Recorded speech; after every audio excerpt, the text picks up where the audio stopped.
सच्चिदानंद सद्गुरु साईनाथ महाराज की जय। வீட்டில் இறைவனின் அபிஷேகம் செய்யப்படவில்லை. பிறகு இது எவ்வாறான பூஜை பஜனை? விளையாடுவதில் நேரத்தை வீணடித்தேன். சாப்பிட்டேன், குடித்தேன், தூக்கத்தில் மயங்கினேன். கஷ்ட காலங்களில் கடவுளிடம் பிரார்த்தனை செய்தேன். ஆனால் தரிசனத்தை நான் எப்படி பெறுவது? தாசன் கூறுகிறான், ஹே ஆண்டவரே, நாங்கள் உங்கள் பாதங்களை விட்டுச் சென்றதிலிருந்து மூல தோற்றத்தை மறந்துவிட்டேன். தீய எண்ணங்களின் பலனை அனைவரும் அடைவதனால் ஆன்மா எப்போதும் அமைதியற்றே இருக்கும். திருப்தியோ மன அமைதியோ இல்லை. எல்லா அனுபவங்களும் பலனற்றவை. ஸ்திரமான முடிவெடுக்கும் சக்தி தன்னுள் இல்லை.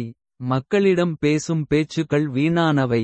தாசன் கூறுகிறான், எவரின் பலம் திரட்டியதன் படி அவரின் பணிகள் அனைத்தும் நிறைவேறுகின்றன. பஜனை செய்யும்போது நினைவு கொள்ளவும். சத்குருவை உங்கள் கண்களால் தரிசியுங்கள். அவரது பாதங்களை வணங்கி தொண்டு செய்து தினமும் இதயத்தில் அன்புடன் வைத்திருங்கள். பெயரை எடுத்தவுடனேயே உணர்வுகள் எழுகின்றன. அன்பினால் தனது தாகத்தை தணிக்கிறார்கள்.